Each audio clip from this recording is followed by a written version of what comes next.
Who is it? Hey, Vinny! dude, are you there? Hey, what's Yeah, up, I'm my here, brother? man. How are you, Dude, I man? don't have a scary story, man. I was like, I'm gonna have pretty much a heart attack. I'm like having a heart attack, but I can't scream or anything. Basically, laying on the floor, panicking. Oh! No, you weren't. You weren't. Oh! You built the place. I haven't seen the Hopi in thousands of years. Don't make fun of my people. Period. Sorry, I'll come grandfather. after your ass and cut you up into little bitty bits. Book page down because people said Richie from Boston's gay. He's gay. I'm gay. I'm a gay man.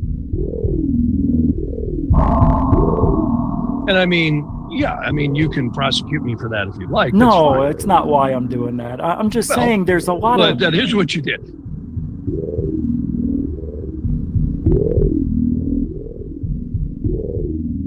Bigelow started buying websites, including one in British Columbia, Canada. So all of a sudden, this kind of triggered Brian Vike. Welcome back to Third Phase of the Moon. Blake Cousins here. We've got a special report for you. We've got a few UFO videos that we want to share with you. Welcome back, everybody. Blake Cousins, along with Orlando Smith and Brent Cousins, we're going to be going over incredible imagery. Third phase of the moon. Third phase of the moon.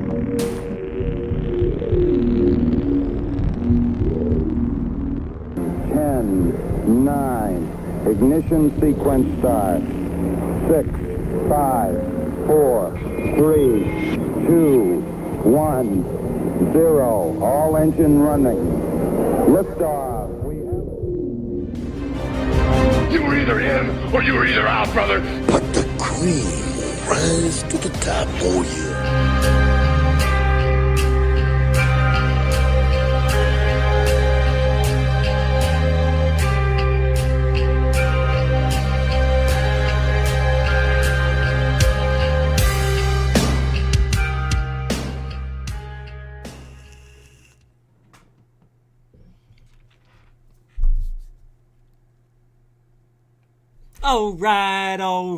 All right.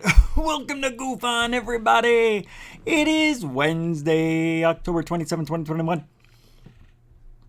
For most of us, how the hell are you?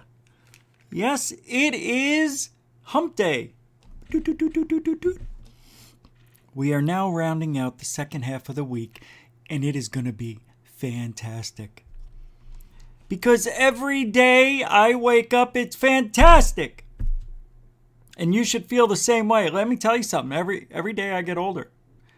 Every day that I take a breath of this air, I know my time is extremely limited. So I am living every last breath to the fullest. And if you want to come with me, that's great. If not, so be it. You are free to do whatever you feel. But let me tell you something. When I was younger, I always thought I'd live forever. Never thought about death. Never thought about it at all, except what it would be like. But now, it's only a quarter of a century away, or so. So, there's a new look on life, a little new perspective. Not that it's any newer than it was before, it just, something's different. Something changed in the old G. Maybe I'm seeing myself in my own father. That's what it is. I'm seeing my parents get older. And I'm like, oh, man, I didn't think they'd live this long. It's true. I can't believe it. 80s? That's great, though. I'm very happy about that, but it makes me sad. So we try to live every day the best we can, right? Wouldn't you agree with that? But some people don't think that GUFON does that. Some people think GUFON's mean. Some people think GUFON shouldn't be here. Shouldn't have a voice. Ignore GUFON. He's not here for the Well, people get the wrong idea of what we do here. constantly, constantly, constantly. Just look in the comment section any day of the week. If they're not removed, I try not to remove anything, just hateful stuff that if I was to write it, I wouldn't expect it to stay on somebody else's platform. But it is weird because I feel like with every fiber in my body that we're doing the right thing. We're on the right side of history. We're not just listening to what somebody's saying and accepting it, especially when there's a lot of contradictory statements. Is it contradictory? Especially when there's flip-flopping and contradictory stuff. I don't like that. Especially in a field that is suffering credibility. Suffering like it's never have. And the weird thing is, I see both sides of it. But tonight's show, we'll talk about a major turning point in ufology's history. Not when did it all change, not when did it get all conspiratorial, but if not the first major turning point in ufology. We'll talk about that a little bit tonight because it will spawn off other ideas and conversations. I may open up the lines to let people come on here.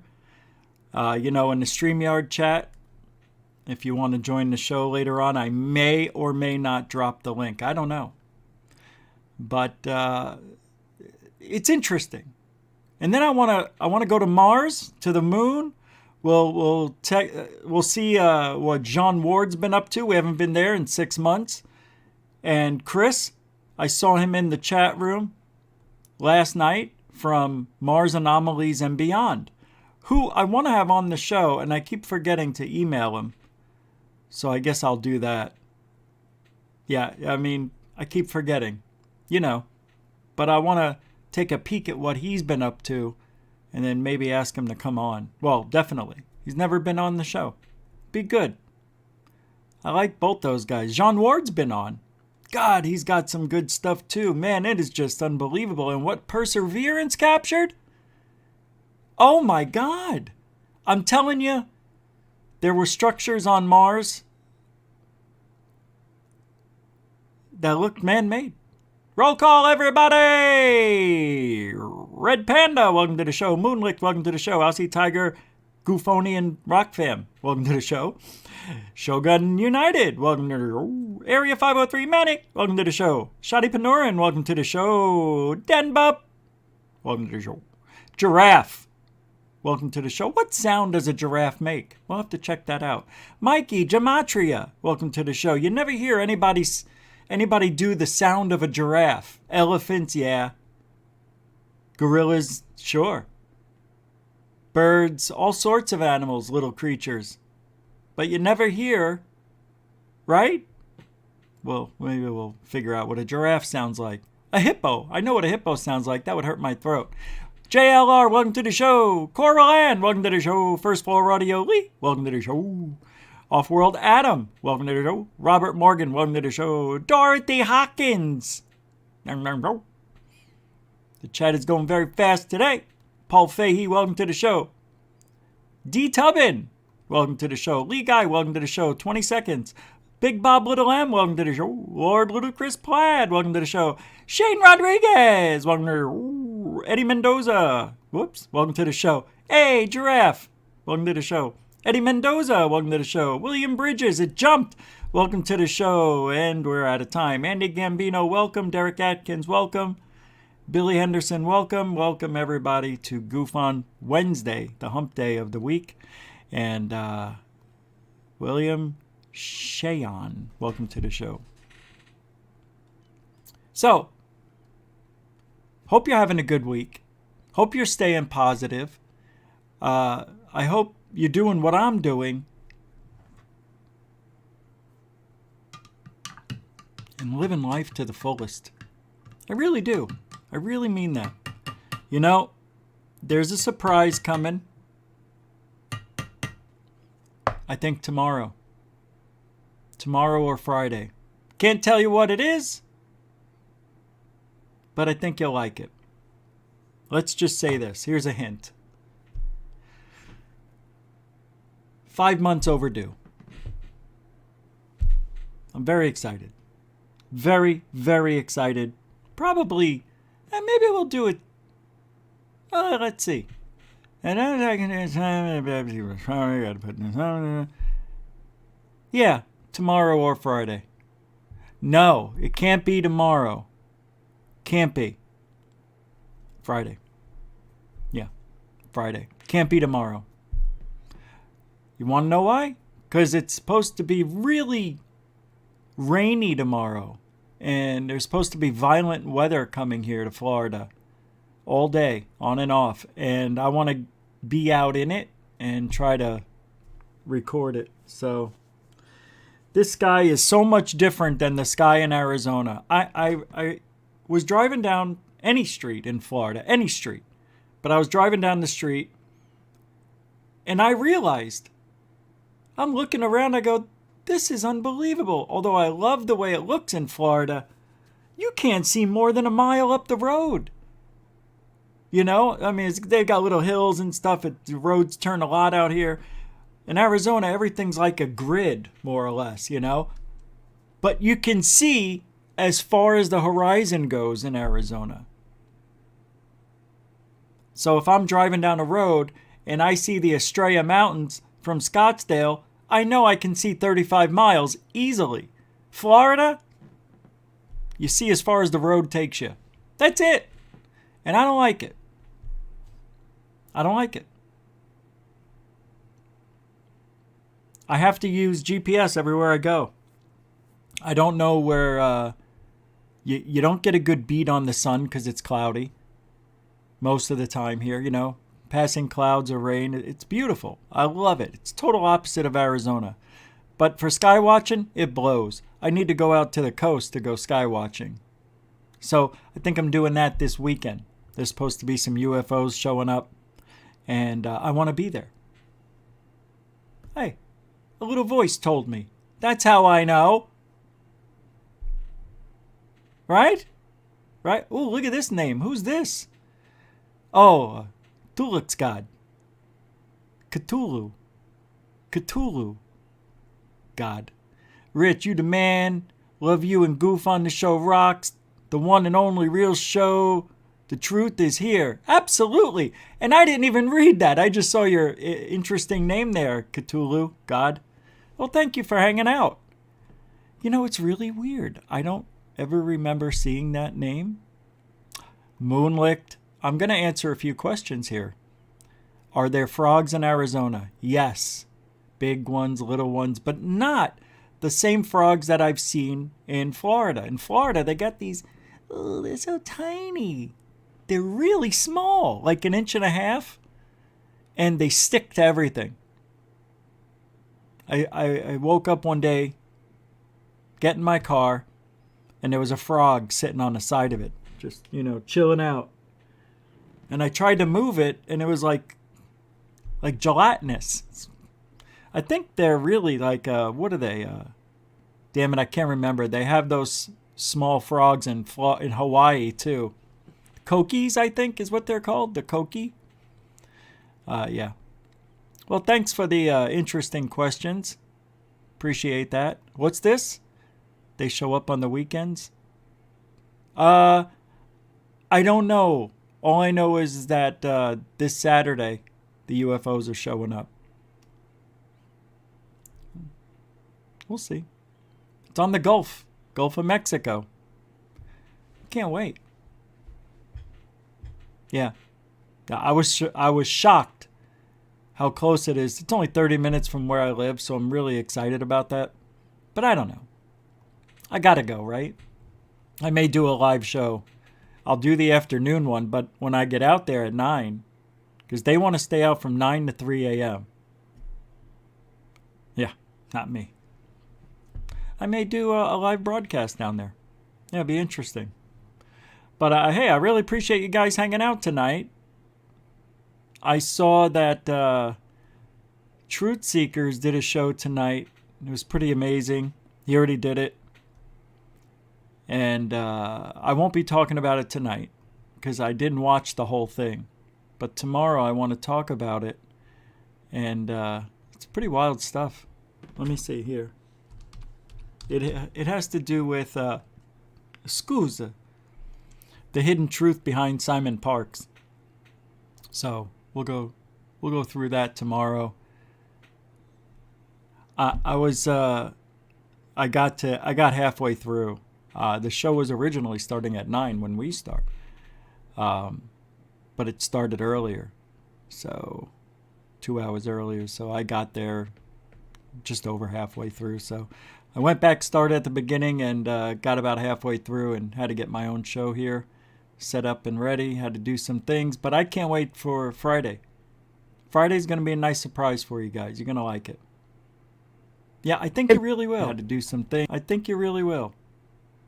Anyway, you can help support GUFON through PayPal, Cash App. Of course, Super Chat's lit up. You can throw any of those down, super stickers. They keep adding new ones here and there, so you can help keep us alive. That's how we survive this show. Absolutely. Is that a coincidence? Hello? What happened? What happened? Oh my God. That was so bizarre. All right. Wow. Okay. So a $5 super chat from Mr. William Bridges, a continuing supporter of GUFON, says little frogs that identify as big frogs. Yeah, thank you for reminding me. I didn't even finish that answer. In Arizona, they did. They had big bullfrogs. And we had one come in our house back in 1984. And it peed. It urinated in the kitchen, and they went into the corner and it urinated. It was, I have to say, it was almost the size of a bowling ball. That thing was huge. My mother broke a broom trying to get it out. It was so heavy. Gross. Thank you, Mr. Bridges. I appreciate that. Mucho gusto, generoso. They keep adding stuff. Here we go. Boom. You did it. Everybody gets a little video with their super chat, of course. And yeah, this one, it's a little longer than most, but this is a good one for the $5 because it's exactly, well, the coins are pennies and a quarter, I think. A penny and a quarter, but I count them as dollars. Well, thank you, Mr. Bridges.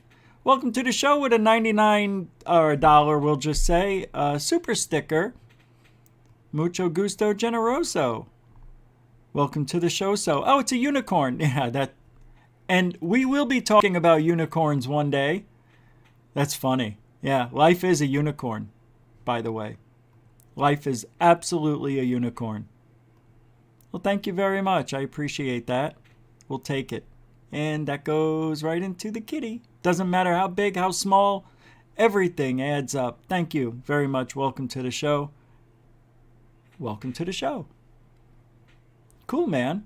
Thanks a lot. FAP with a $5. Oh, he just took it. He rolled it up and he threw it right in GUFON's face. No sticker, no message, nothing. Just pure $5.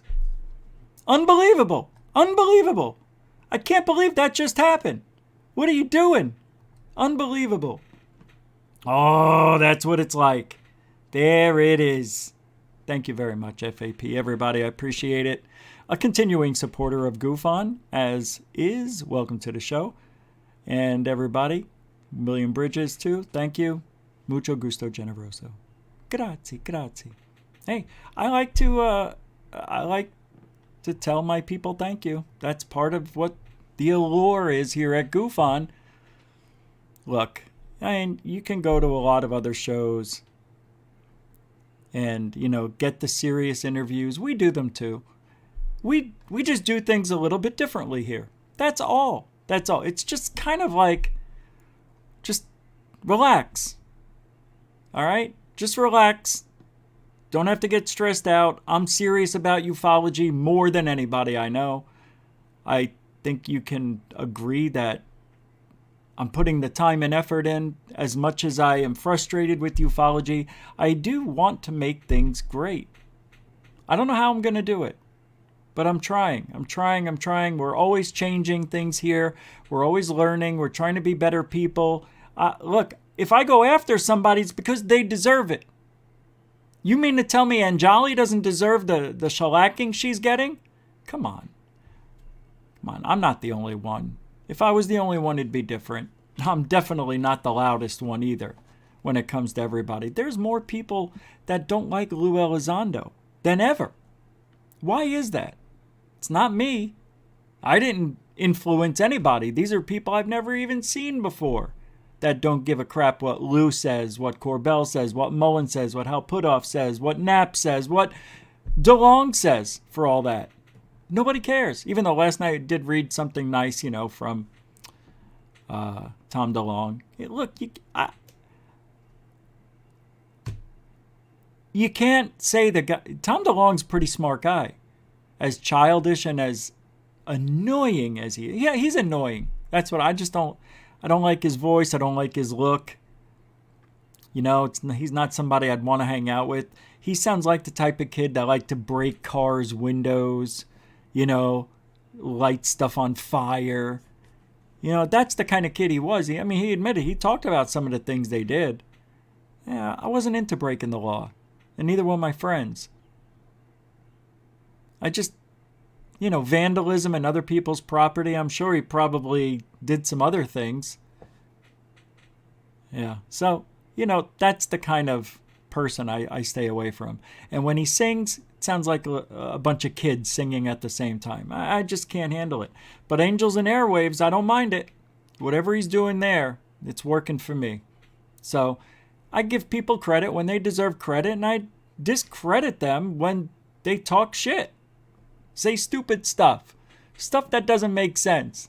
You know what makes sense? Mike Johnson makes sense. A whole 700 of them. 699. Thank you, Mike. Oh. Ho ho.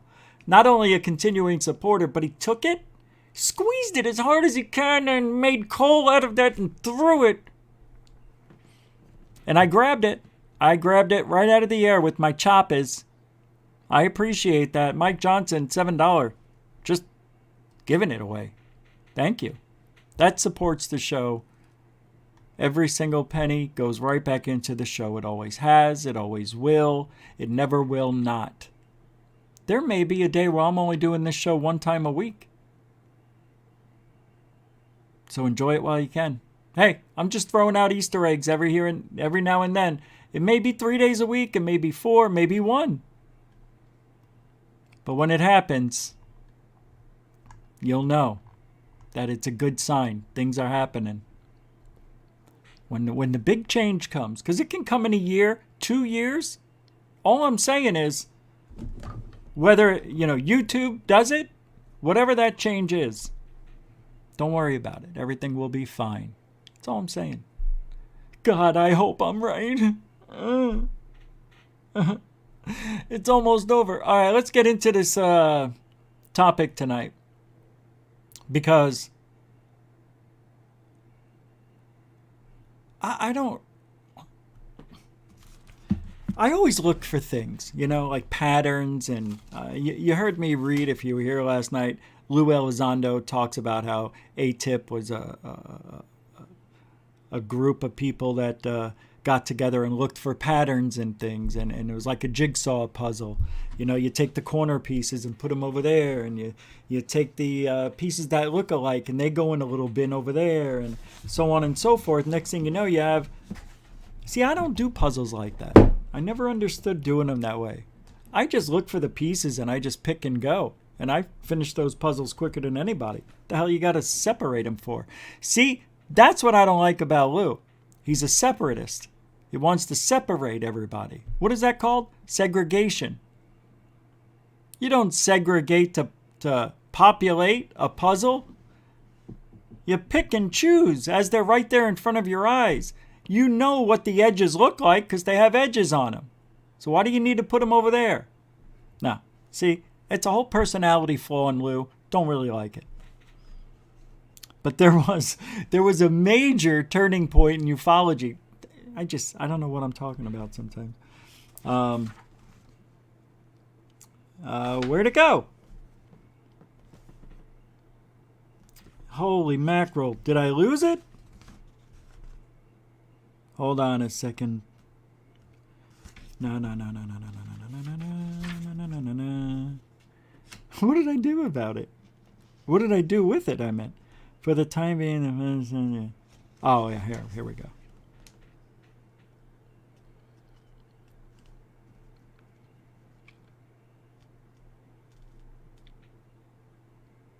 I am really stumped at this. Why I can't find this.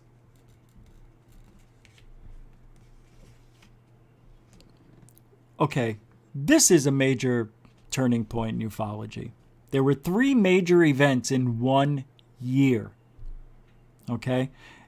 Major events. When was the last time you heard of 3 major UFO events in 1 year?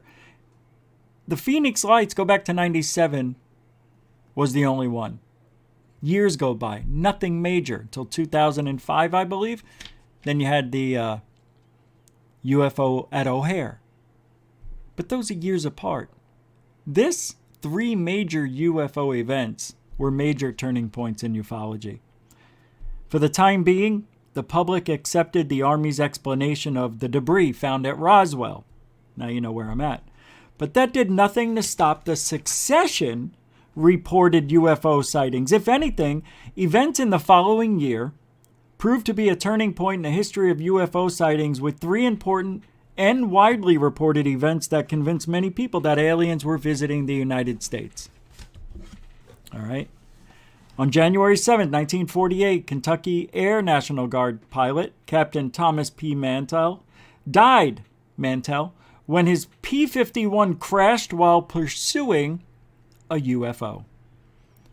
Earlier that day, reports had reached Godman Army Airfield at Fort Knox, Kentucky, of unidentified flying objects in the area, and then one was observed by a sergeant in the base's control tower. 4 P-51 airplanes already in the air were ordered to investigate. One of the planes was low on fuel and turned back, while 2 others called off their pursuit due to low oxygen. Mantell continued climbing after the UFO and apparently blacked out from the lack of oxygen. His plane spiraled out of control and crashed, killing him. The incident was widely reported as a UFO encounter with a commercial plane that summer. On July 24th, 2 Eastern Airlines pilots, Clarence C. Childs and John B. Whitehead, I think it's Whitted, W-H-I-T-T-E-D, reported that a glowing object passed in front of their Douglas DC-3 before ascending into the clouds. One of the plane's passengers, Clarence McKelvey, corroborated the pilot's story, saying he'd seen a streak of light.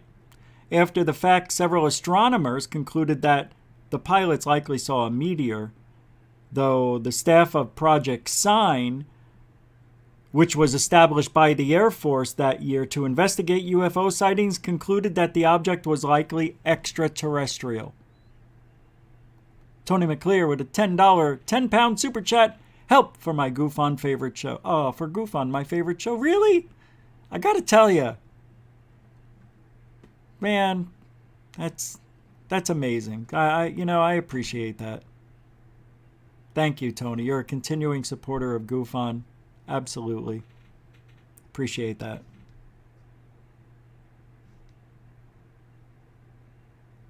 Thanks a lot. All right. That goes right back into the kitty. Thanks, Tony. So, those 2 events passed. The third big event of the year occurred on the evening of October 1st, when 2nd Lieutenant George Gorman of the North Dakota Air National Guard spotted a UFO while flying over Fargo. Another nearby plane also spotted the object and reported it to air traffic control, so Gorman decided to investigate.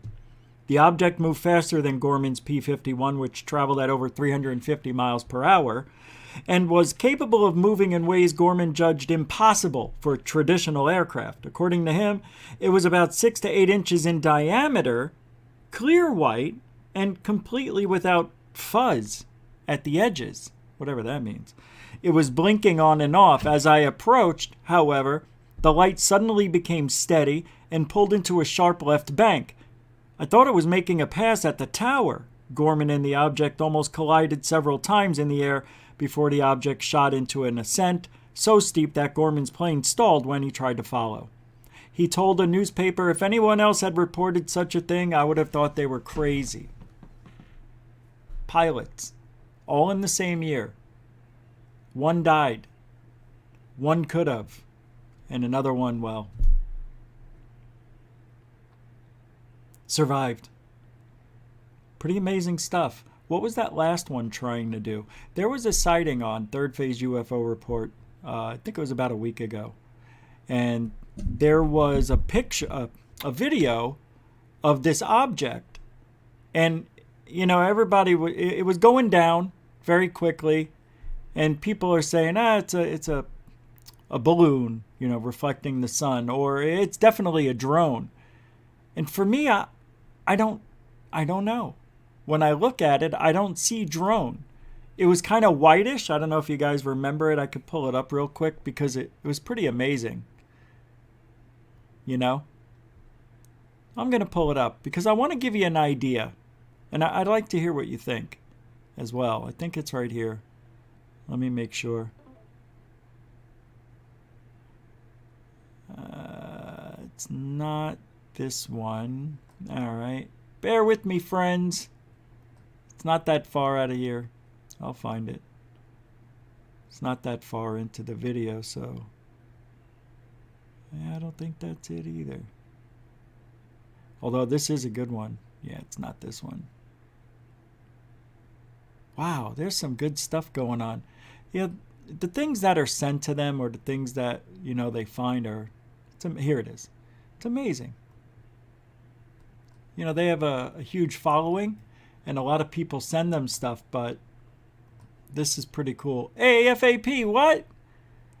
Oh, man, really? FAP with a $15 keep on love the show. Oh, keep on keeping on.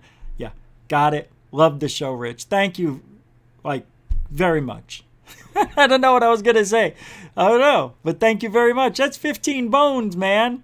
That's amazing. Thank you very much for that. And that goes all over.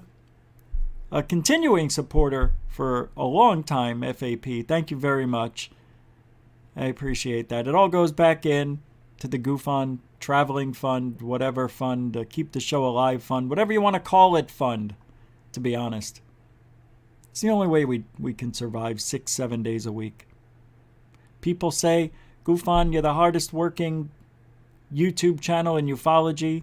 You may be the hardest working guy in ufology. I beg to differ.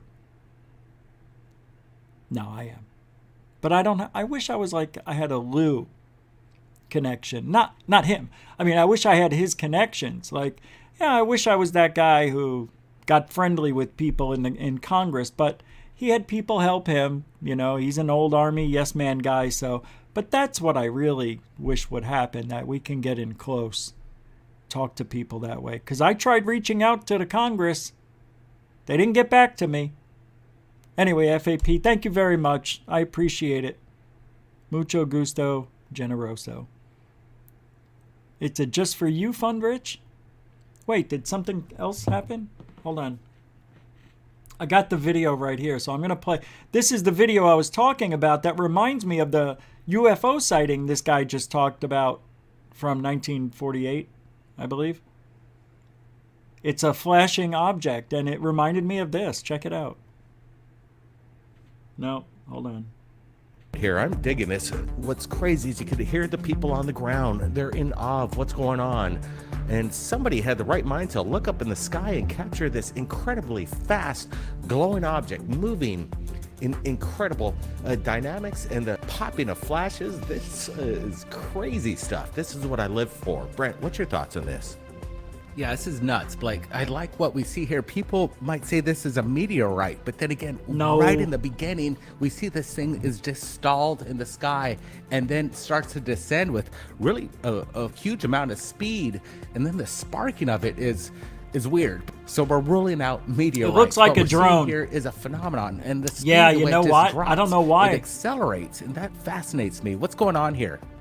See, but that blinking is really bright. That is It weird. seems that it's almost like it's communicating with this flashing. That's what we hear with these summoners, apparently, or they shoot lasers at these UFOs and they're communicating back. But this is in broad daylight, and again, it's just stationary and then hits the speed.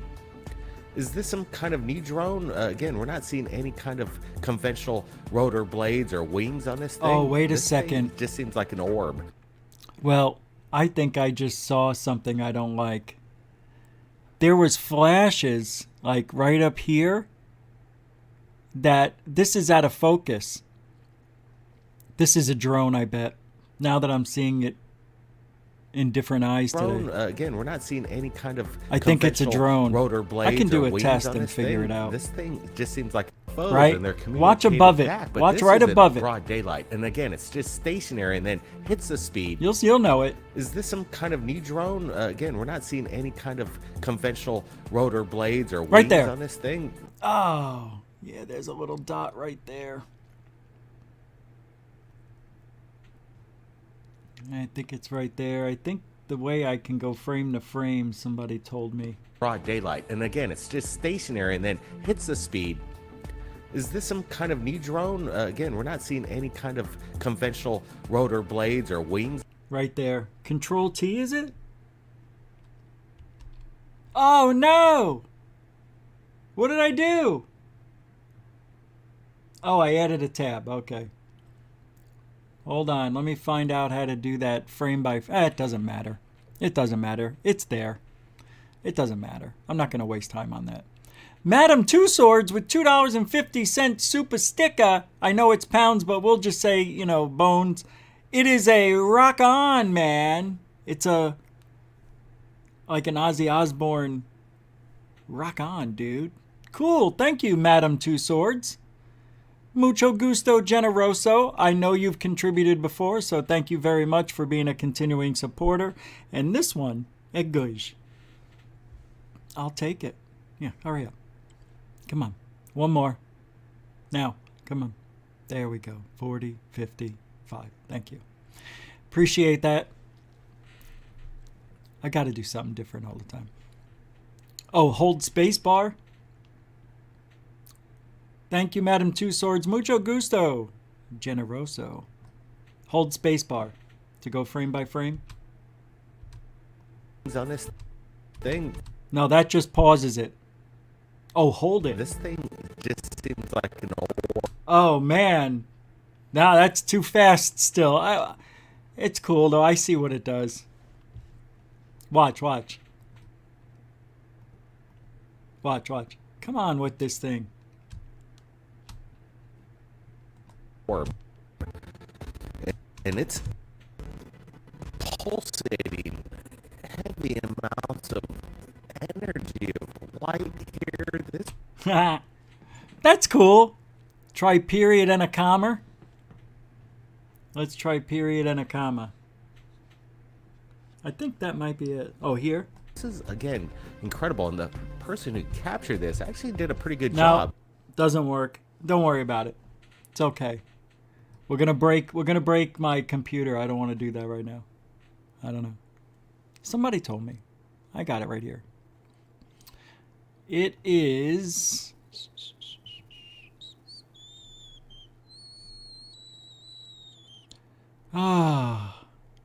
where is it? Oh. Oh, that's what that does. The T. Oh, I see. So it's the comma and the period keys. Comma and go one frame at a time. Dorothy Hawkins! Not only that. Oh my God! I'll go quick because, you know, you guys are being super generous right now, and I don't like to just brush things quickly off, but it's unexpected. So I want to say thank you to Dorothy Hawkins. She just took it like it was a hot ice cube and just tossed it at me. And $5 happened to be inside this hot ice cube. Thank you very much. Mucho gusto. Generoso. Dorothy Hawkins. Also, while that's running, we've got, I believe that's Hungry Dragon from PayPal with the $5, which was very nice. Thank you again. A continuing supporter of GUFON, Hungry Dragon. Right? We didn't do this one yet. Thank you very much. Hungry Dragon, Dorothy Hawkins, and both from, well, one from PayPal, but I also have to say thank you to, wow, that one goes on a long time, but that's okay. I also have from PayPal $6 from Dusty Plastics. Says, it's a ticket price, gotta be covered. Feed that kitty. Best UFO show. At Best UFO Show. Thank you very much for that as well on the PayPal. And also came in at the same time, only a minute later. Darren Bach. $21. $21 on PayPal. I didn't give the thing here, but there it is. Thank you, Mucho Gusto Generoso and Dusty Plastics. We'll give you this one here. Thank you very much. Appreciate that, guys. Always continuing support GUFON because that's how we do it every day of the week. Every day of the week we're working. Making videos and doing other stuff. I'm making trailers for a movie. For somebody's movie. No, it's not third phases, but it's kind of cool. AL Warrior, your turn. Well, thank you so much, man. You guys are unbelievable. All right. Very nice. $5. It is your turn. You're a continuing supporter, of course, and very much appreciate it. And we'll give you the big box here for the $5 spot. AL Warrior, a continuing supporter of GUFON. Mucho Gusto Generoso. El Warrior. So.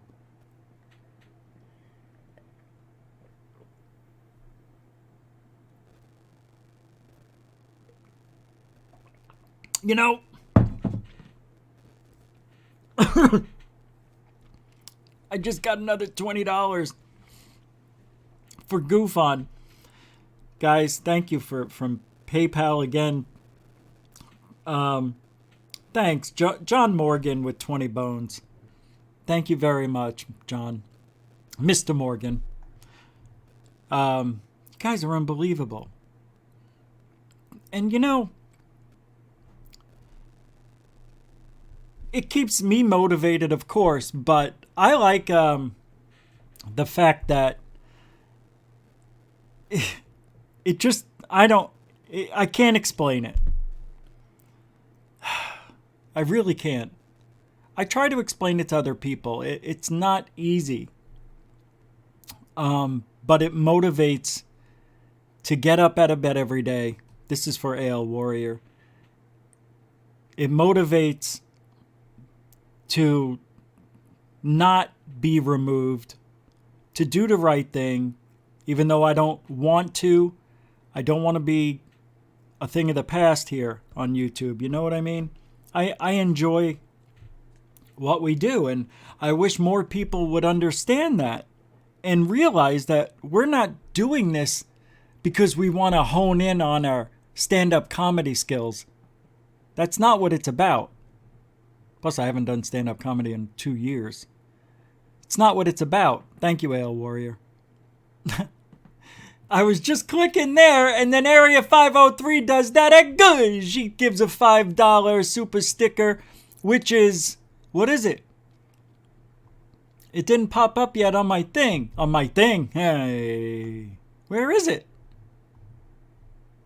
Oh, there it is. It popped up. It's a lemon waving with its baby lemon next to it laying on the floor. They're watching GUFON is what's going on. Thank you, Area 503. Manny, come on.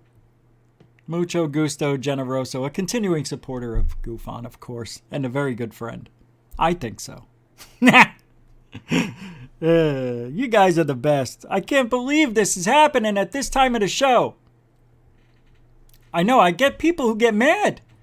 They're like, why do you stop your show? You should do it at the end or something. I'm like, maybe that's how I should do it. You know what I mean? Sometimes, thank you, Area 503. Mucho gusto. I don't know what to do. What do you think? When super chats come in, I don't know how many are going to come up. So I say thank you, and then I think I'm moving on and another one comes up.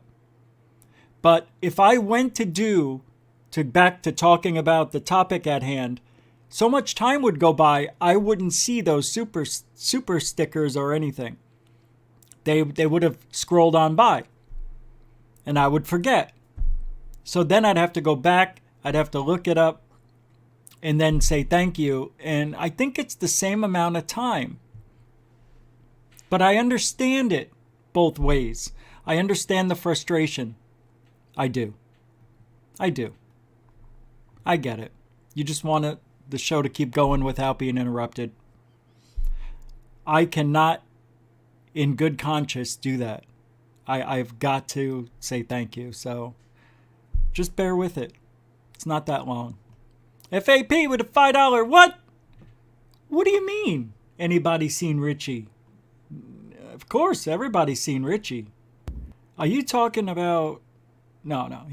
I heard he's on vacation, so we don't have to worry about that at all. Thank you, FAP. Seen Richie? Yo. Huh? I'm gonna keep coming back until somebody remembers seeing Richie. He's talking about me. Jesus. How did you know? Oh, God, he's gone. I thought it was him. It was somebody else. Thanks, FAP. You saved my life. You saved my life. Someone saved my life tonight. FAP. I don't want to sing to you, but you really saved my life this time. From Seagal, walking in on freedom. Freedom in my ear. You guys are crazy. You guys are crazy. You can take everything.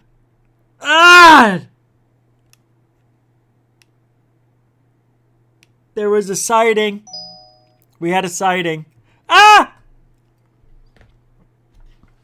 Don't do that, man. That's not cool. Don't! No! God! See, the whole show's... Now, we had a Balchinian sighting. Capiche? Hey, John Morgan sent another $5 on PayPal. Mucho gusto, generoso. I'm saying it. I don't care. There you go. Thank you, Mr. Morgan. Thank you very much. Mucho gusto, generoso. Oh, no. Okay. Now that I know that, nobody needs to know. Okay? Nobody knows but you and me. From here on out, all right? From here on out. But nobody knows. Nobody knows. It's you. Damn it. Yeah, if you don't want me to say your name or say anything on air, let me know. You know, you got to let me know. Especially if you're doing it PayPal. If you don't want your name out there, just say anonymous. And then I'll say thank you to a listener. I apologize. You know I wouldn't do that on purpose. But we just had a Balchinian sighting. Thank you, JM. Mr. Morgan, have you checked your mailbox yet? It's filled up with letters and coupons of design. What does it mean? I have.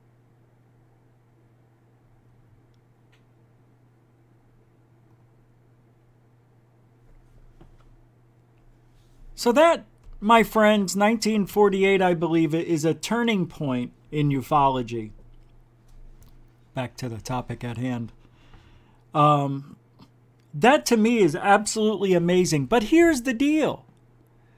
That stuff went on mainstream media for whatever it was back in 1948. They barely even had TV. I don't even think they had TV back then. It didn't come out until the late 50s, early 50s, something like that. Nonetheless, people had radio. And they listened to these reports come out on the radio and their imaginations going off. And people are just, they don't know what's going on. And when I read these reports, I read, excerpts from what other people had said. And, well, the aliens are visiting here. That's a bad thing. They're going to take over American, and maybe they're Chinese. I mean, that's what it says. I was just looking for that. Maybe they're Chinese or Japanese, this one guy said. But if they have that kind of propulsion, they might be extraterrestrial aliens or whatever he said. So, those three stories that I read earlier received widespread popularity and helped fuel the perception that UFOs were regularly visiting the United States. Now, beginning in the early 1960s, things became more alarming as widespread report of alleged alien abductions emerged in the news. Of course, in 61, Betty and Barney Hill called nearby Peace Air National Guard Base to report a horrifying encounter with the UFO that had allegedly begun 2 days prior. At around 10:30 p.m. on September 19th, Betty and her husband Barney noticed a fast-moving light in the sky as they were driving home from a vacation. They followed the light in their car for a few miles, and then they realized that they were pursuing an airship. The brightly lit craft began descending toward them, so Barney stopped the car and got out.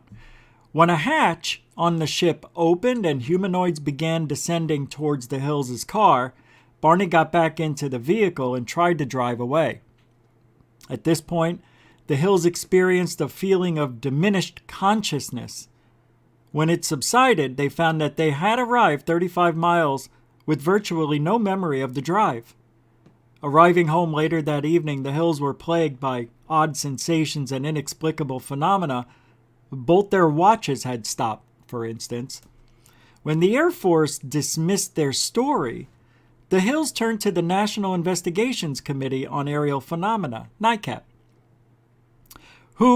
which interviewed the couple twice. For about 18 months, the Hills did not publicly discuss their alleged ordeal, but in March of 65, they began talking to friends and fellow church members about the event. In 65, the Boston Traveler newspaper printed a front-page story about the Hills, and in 66, author John G. Fuller published a book about Betty and Barney's encounter titled The Interrupted Journey. The Hills' abduction story thus became the first widely publicized incident of aliens allegedly kidnapping humans. It was turned into a made-for-TV movie in 75, and this movie was notable because soon after it, several reports of alien abductions were made that would become equally famous. First, there was Travis Walton's alleged, allegation that he was kidnapped by ETs for 5 days in November of 76. There was a claim that 4 men in Allagash, Maine, the Allagash abductions, were abducted by aliens while on a camping trip. See, it started in the 40s, and then it got more grandiose as the years go by. This is a very big problem for me because TV was turning from black and white into color. The abductions didn't happen in the 40s and 50s, as it did with Betty and Barney Hill. And since then, it has been millions. There have been millions of abduction cases. But that year, 1948, is a watershed moment. Is that what it is? A watershed moment? Well, whatever. Had huge influence on the UFO research, the community. MUFON began in 1969. They had to. And I always think and thought that MUFON is funded by the government. I just do. I just have a feeling. I don't know if that's true. Well, maybe we'll never know. Maybe somebody will rat them out and say, yeah. You know, we may live on donations and whatnot, but in subscriptions and all that stuff. But I think the top 5 get their paycheck from the government. It's just my opinion. But they had to start it. And how ironic that we went to the moon the same year. MUFON, established 1969, yes? I'm going to double check.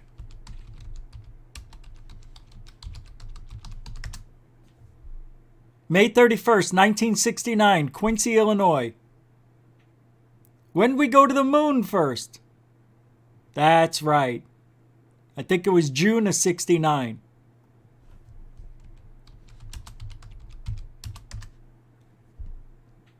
July 1969. 2069, Jesus! One giant leap for a man. One small step for a kind. Huh?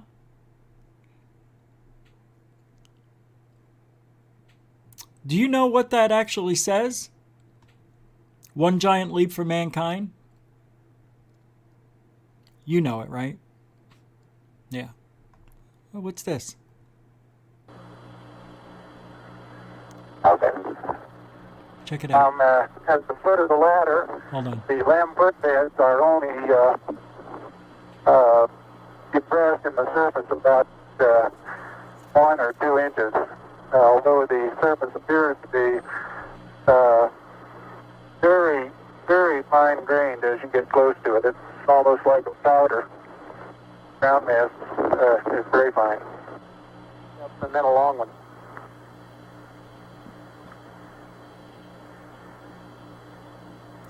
It's one giant step for a man. One giant leap for mankind. 1 foot up there and both hands down about the 4th rung up. There you go. Okay, now I think I'll do the same.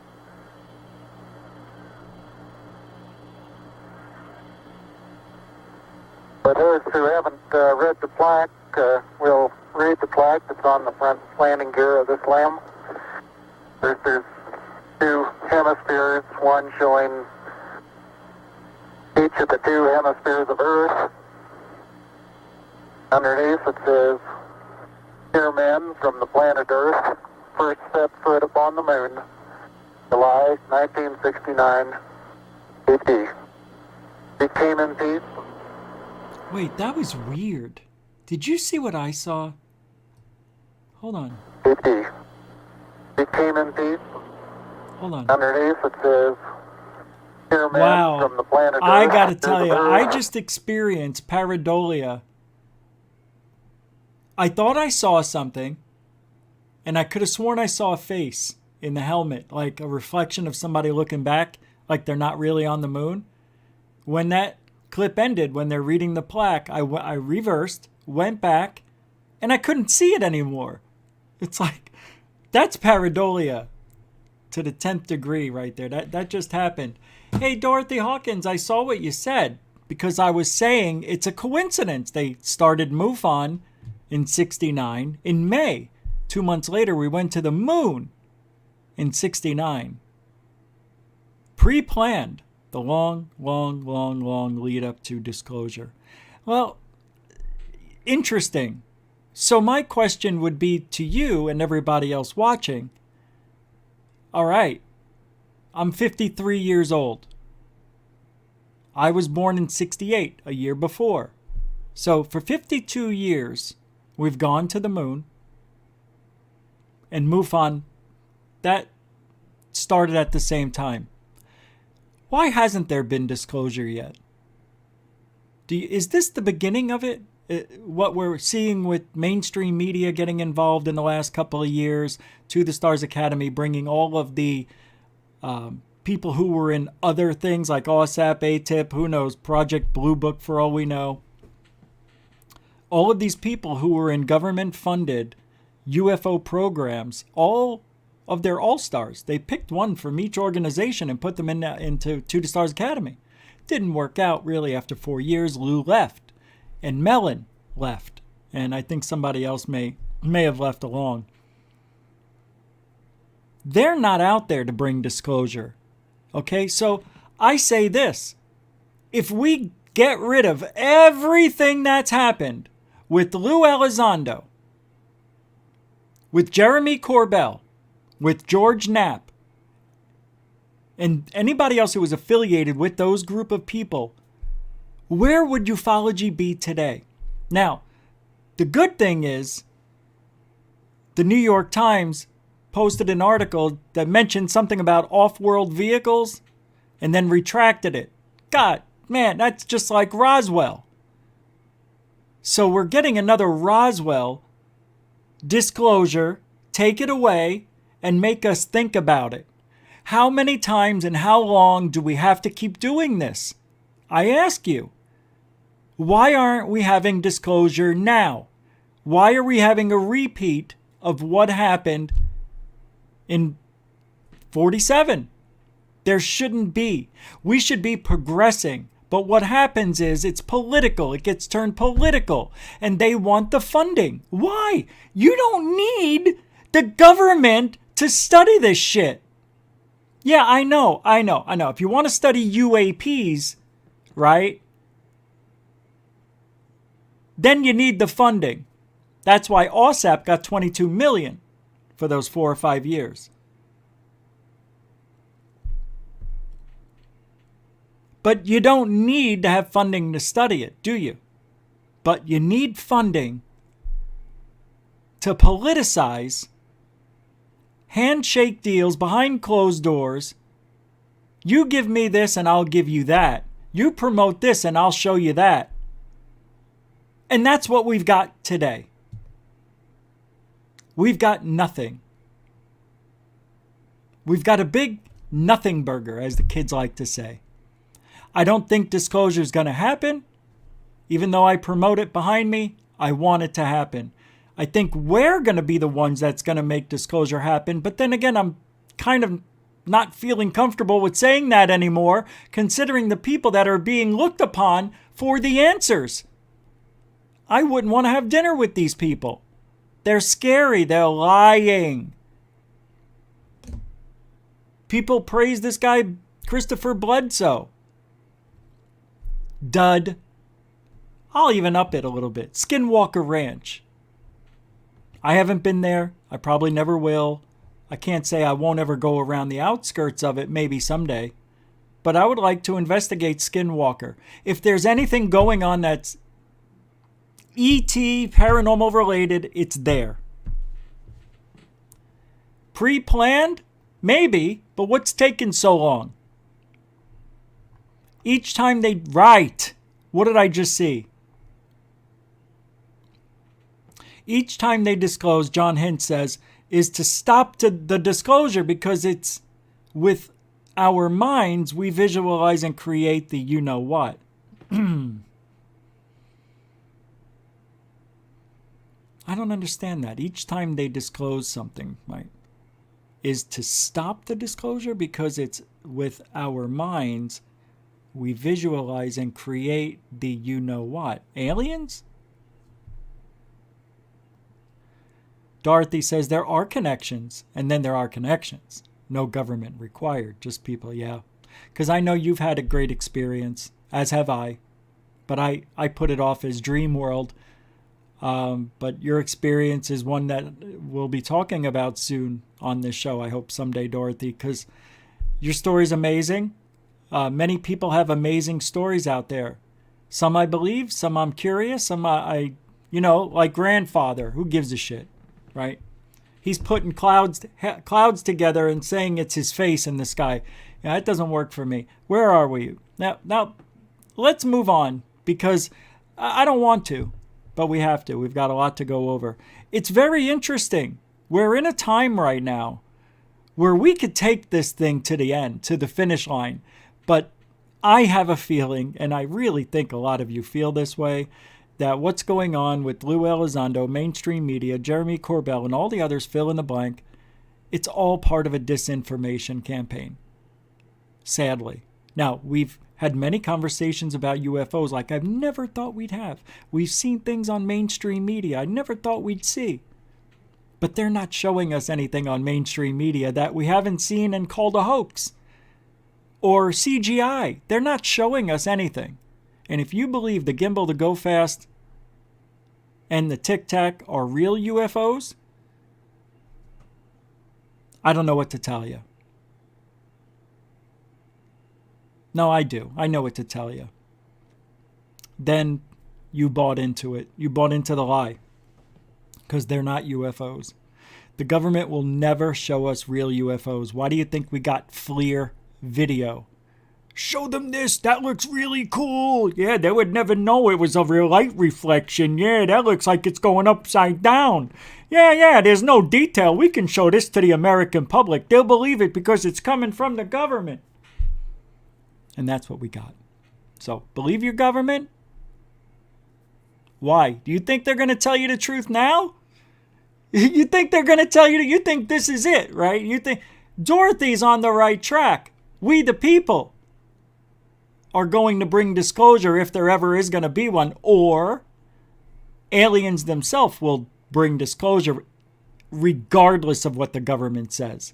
I think the government, everything we've been through, now I feel very confident about this, was a disinformation campaign for an announcement that may or may not happen before Thanksgiving, which may be the supersonic weapon or rocket that we, the United States of America, now has in our possession. China just launched one about a week ago, went around the world in 1 hour. We think we can do better. That may be the announcement. Don't hold me to it. I don't know. But something's happening. And it is an alien. And that's a shame. Look, I tell you this. All right, let's do this. If Lou Elizondo is part of this announcement, which I don't think he needs to be, but if he's not a part of it, and it's just NASA and the government, then we know it was all bullshit. If Lou Elizondo comes out and makes an announcement, we know it's bullshit. We lose either way. Hate to be the bearer of bad news. But the government isn't going to show us aliens. We may have new technology that may have been repurposed, back-engineered alien technology found in an archaeological dig. Who knows? It depends on what you believe. See, this is the problem I also have, that there's been over 100 crashed UFO retrievals on this earth.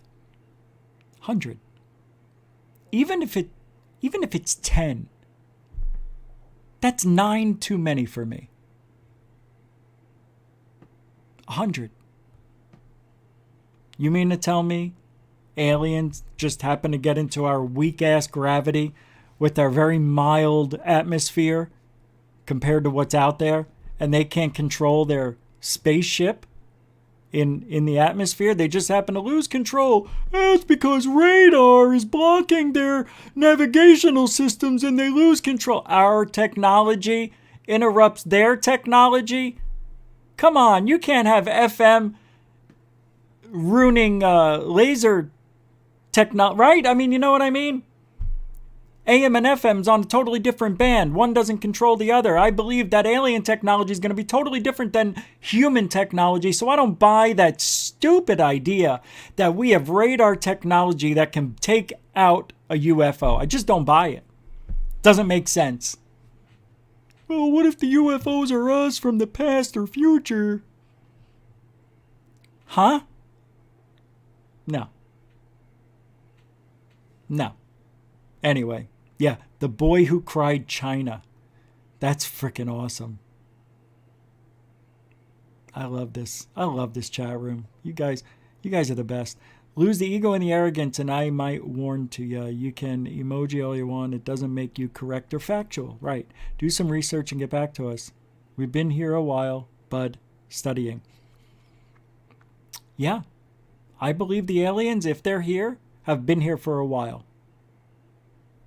But I don't think what we're seeing and what they're reporting, our government is telling us, is that. I believe the aliens remain hidden the whole time. Maybe they go, at night, or maybe when you're sleeping, they can abduct you.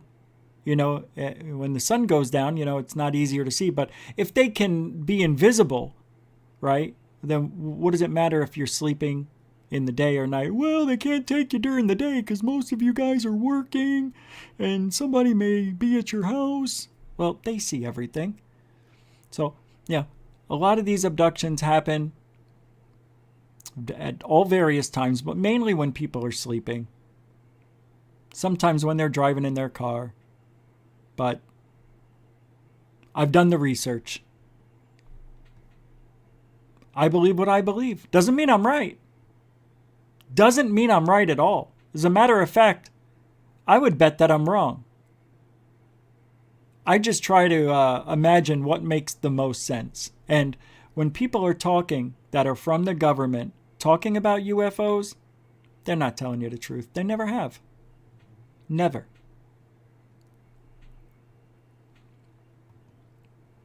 And nobody's walking around with UFO footage that will bring disclosure. I know I don't have it. And nobody, and I say this confidently, has an alien body in their freezer.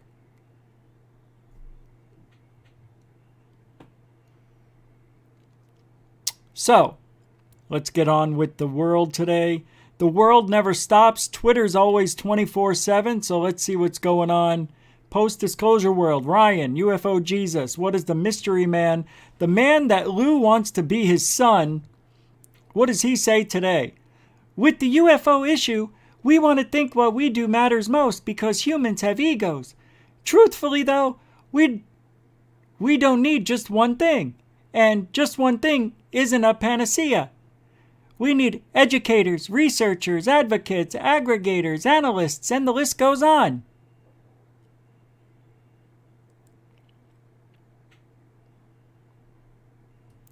The Undead Gaucho, I think replied, says, every time I hear someone say, screw the podcasts, YouTube channels, who do they think they are? Oh, wait until you see what Sean Cahill said today. It stings a bit, I'm going to be honest. I'm like, what did I do? At UFO Twitter sucks, man. Seems like lots of people don't think what I do matters at all. Oh, really? Really? Is that what you feel like? Hey, you're preaching to the choir, Undead Gaucho. I've been saying that forever, day one. And that probably stems off of what Sean Cahill said today. For those asking me to participate or retaliate, I do not support misogyny, targeted abuse, and the ridiculous lies and rumor that follow the people who have tied their livelihood to the UFO entertainment and bullshit machine. No. Frankly, everyone is acting like an a-hole. And this is a guy, Sean Cahill, who just breezed on through in. Didn't he just breeze into ufology? So I said, anytime someone has a different opinion, it's mean-spirited or an attack. If we don't go along with their belief, we're called an asshole. Ufology has been this way since 1947. Blame the government for the distress you are feeling, a-hole. That was 4 hours ago. Nobody's even said, not even one comment. See what I mean? You come back, you say something intelligent like that. All right, this one says, Mr. Metalman, UAP, First Reality says, Hear you, Sean. Some maturity and reflection is needed from all parties. We don't need this crap. If anyone has been an ass, just apologize and move on or face being blocked. This is such a waste of time and energy. And then Jake Man says, I think you're misunderstanding his tweet. This isn't an all parties ought to blame situation. Far from it. Bravo to Alex Dietrich for standing up to misogyny, and bravo to all the other women who wade into the sometimes cesspool that is UFO Twitter to add to the conversation. So something must have happened, because I couldn't find it. That's right. I think people were being misogynistic towards Alex Dietrich. You know, she was the wingman for David Fravor. She had the other F-18 she was flying. I don't do the Twitter follow every conversation thing because it really is a waste of time. But this is unbelievable. I can't believe these people. And the thing is, they don't tell us where to go to look for this misogyny. I want to see what was said. I don't see it anywhere. I don't get it. Yeah.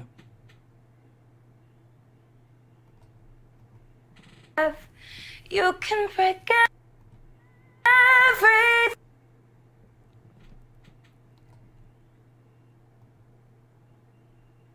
That's just wrong.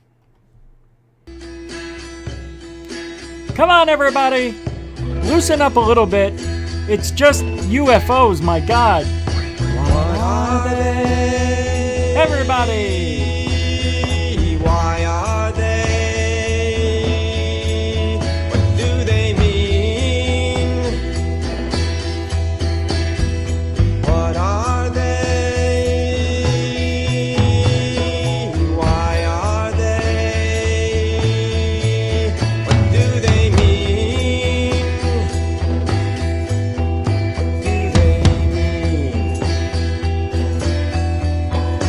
Are they harbingers of world change?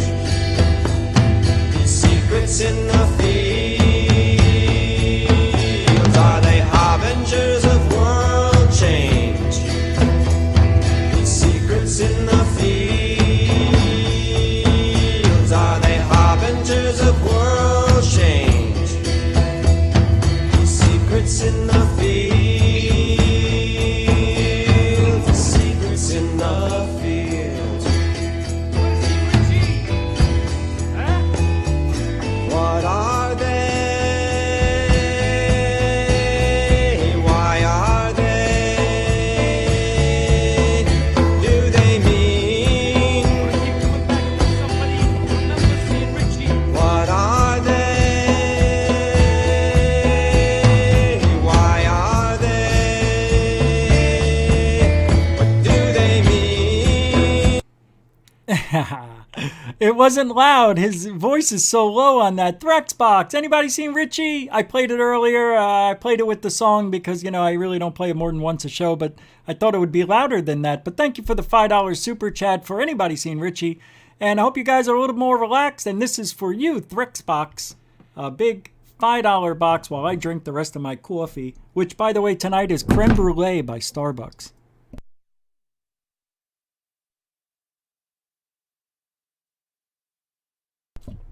Oh.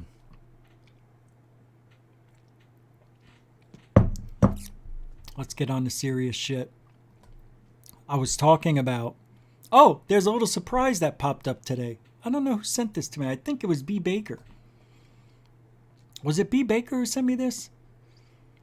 Thanks, Threxbox. You're a continuing supporter of GUFON. Mucho gusto, generoso. I don't want to forget that. You can't forget the mucho gusto. So here's a video that shocked me to the core.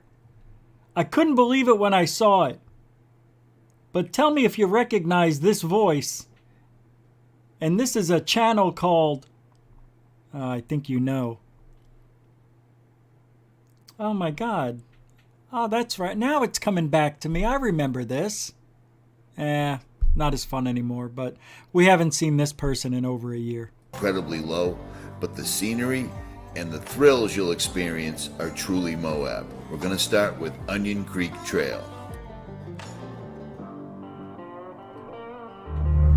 So here's a funny story. I'm on my way to Onion Creek because of a video that I'm making. And a subscriber hit me up yesterday one way. The man Instagram or YouTube who is Mr. like Potato Head's son. and said, hey, I I'll kid be you in town. not. I said, well, That is him. He's out It's here unbelievable. With his, I'm going to guess 75 or 80-year-old father. They're from Texas. I know, I knocked everything over. And they were going exactly where I was going anyways. So now I'm going to give them a tour. I can't believe it. Richie from Boston's still around. He's got the jailbreak, it's called Jailbreak Overlander. And now he just goes around talking about cities and stuff.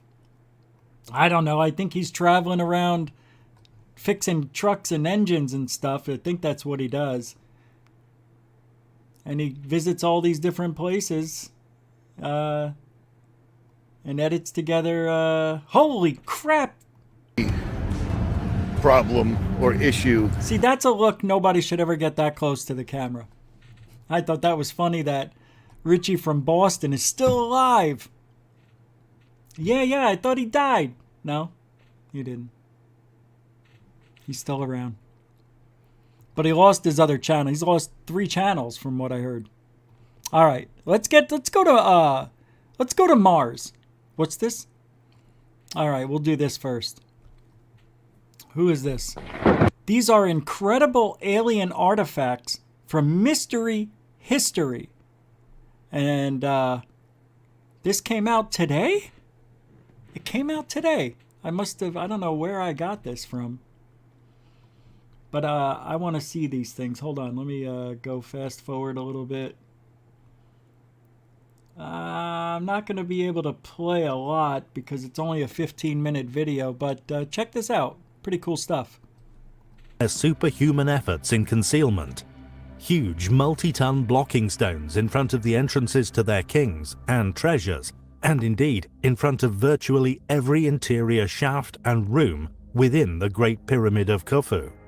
The upper region of this northern shaft constitutes the last remaining tombs, the Great One being built over a 10 to 20 year period, concluding around 2560 BC. It's historians alike insisting that these amazing pyramids were once unquestionably tombs which were robbed completely over the millennia. Whatever this room contains may settle this once and for all. In our last video, we discussed the possibility of there being a secret colony on Mars, a colony made possible by modern technologies, advances in sustainable agriculture, and life-supporting artificial ecosystems, an apparent astronaut silhouette caught during one of the rover's unexplained cleaning events, and the resources such as water found upon the surface, making it an ideal candidate for such. I mean, look at what happened here. It got cleaned. The whole thing. It was full. It wasn't. This is the solar panel. It got covered with dust. Look at the thing here. And something came around and, well, it looked like a shadow of an astronaut right here. The arm wearing the suit, the backpack. Seriously, it looks just like it. And the next time we see the thing, it's clean. And it lasted for years. 10 years, I think, right? It's still going. Then you got Pakal on his magic stone ride. You got monoliths. What is that, on Phobos? Yep. It's unbelievable the things that are found on Mars. You know, some of them are pareidolia. I mean, I know that looks like an alien skull, but this one here was interesting, which could be an alien skull / helmet. This one, people thought was a fallen over monolith of a curious anomaly of Mars, known to be in a continually decaying orbit, There are many features of this satellite which baffle astronomers and researchers alike. For example, when one calculates its orbit, they are shocked to find that this orbiting rock should have crashed into the Martian landscape many, many years ago. What's more, satellite imagery of its surface has captured images of a very mysterious anomaly on a number of occasions. A cuboid monolithic object with no impact crater resting upon its surface. Buzz Aldrin has even mentioned this anomaly. Pretty cool. All right, so let's go to John Ward, and then we're gonna go to Chris from Mars Anomalies and Beyond. Something's going on here. There we go. Now, I purposely stayed away from playing their stuff so we can have more to look at, or you know what I mean? So I have more to pick and choose from. A little dyslexic there. Wow. I think this is John Ward. Here we go. Let me pull this up for you. Get it to the right spot. Some of these I can't. I mean, this is wild. This is wild. You're going to like this one tonight. Here we go. This object looks like some type of piping. And we have permission to play. But check out the shape. It's got 90-degree bends in it, even over there. It's a very strange object. It looks like a piece of pipe. And then this partial hexagon shape here to the left. Check out the geometry in that. And then this looks like a circular opening. Wonder what's going on there. It's got like a round lip to it as well. Then we're looking at the next category. These are rectangular objects with small objects in their centers. This one over here is about 10 meters long and about 10 meters wide. What I always find interesting about all of these structures, most of them have this centerpiece, either one or two of these, sticking up. Now, the weird thing is the Perseverance, and I can't find it right now, but I showed it maybe a month ago, was right next to one of these rock structures, I guess. It looked natural. It looked natural. But when you look at them from this perspective, I don't know. Got the pareidolia or whatever. Folks, straight edges, and then the customary small part in the center. I find it very interesting. Another block up here to the left. See, and I think because of John Ward's work, I think NASA showed us what a natural one looked like to discredit what John Ward has found. It's very interesting. These are very interesting finds. There's another one like it. This one looks like it has See what I mean? On the top. I don't get it. So rather weird. Looks a lot like the blocks that we find at ruins down in South America. Another rectangular object, folks, about 10 by 10 in size. Check out the straight edges, right angles again.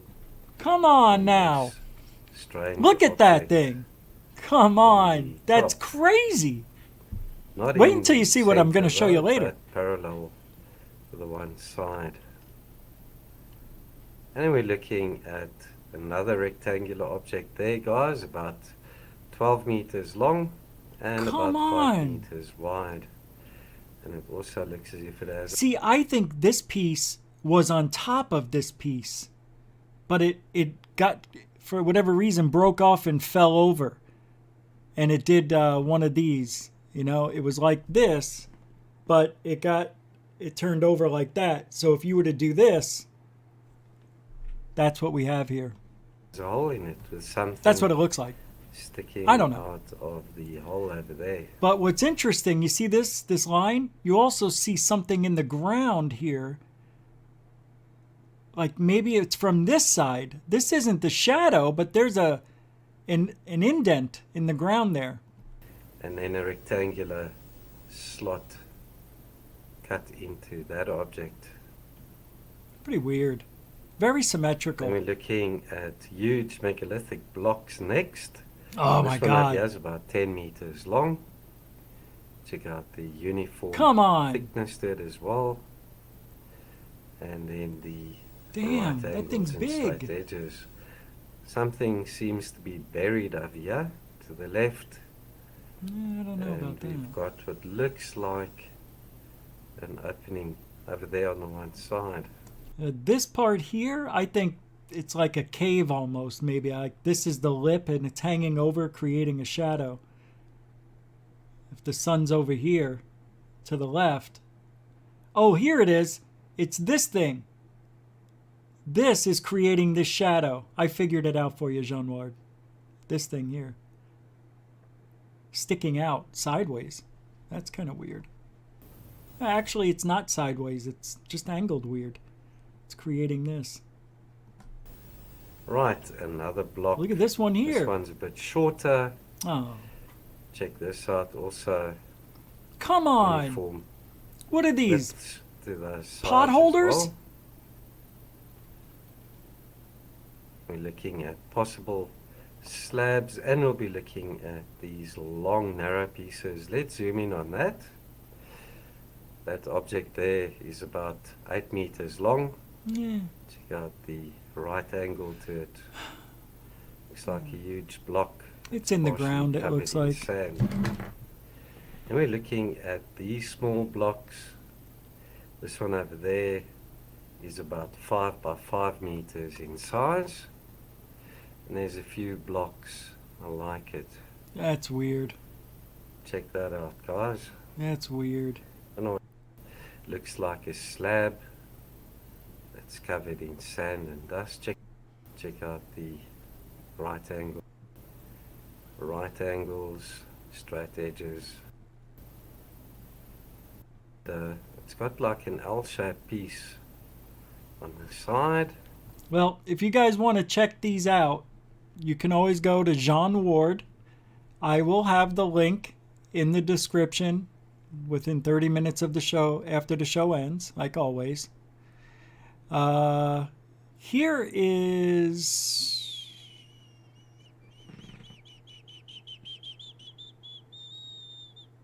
Where is it? Oh, here it is. Whew. This is really wild. Let's go to the moon. And with full permission from Lunar Anomalies and Beyond, Chris, you got to check this out. This is from June. Now, we haven't been back here in a while. But this is very interesting, what Chris finds. I really, really like this. It's 13 minutes, but this is from the Apollo mission. It's pretty weird. Pan. It's actually panning out the lander window. And you get the LRV and, of course, the flag, right? Folks, let's just take this right into Photoshop. I want to show you one thing that automatically stands out. Not sure if it's part of the lander or if it's something else. And then we're going to get into the actual manipulation. Right off the bat, you can see this photo. You go, okay, wow, that's a pretty neat photo. But again, this haze over it. Let me show you this right here. I'm just going to go ahead and do image. And I'm just going to do a simple auto color. In other words, I'm not going to do anything to it. Watch how brilliant this photo becomes. Look at that. Bam. Right off the bat. Oh my God. Why isn't this photo like this to begin with? Because they don't want you to see the little subtle manipulation and centering that they're doing, right? Okay, first things first, I want to show you this thing on the ground. Wow, that was If you totally didn't notice it already, unbelievable. right here. Not even sure what this is, folks. Let's put a little shopping into it. Looks You like can a see it rock. right there. And it has this weird, I don't even know how to explain it. It's like this. Like this. Okay. Comes down. And it looks like there's some kind of weird designs. Looks like a dock area here, one here, one here. And you can see like it's either broken off or something to that effect. Right there doing this. Okay. And then it has a piece standing up here, as you I'll can get see 'em in on. the shadow behind it. Okay.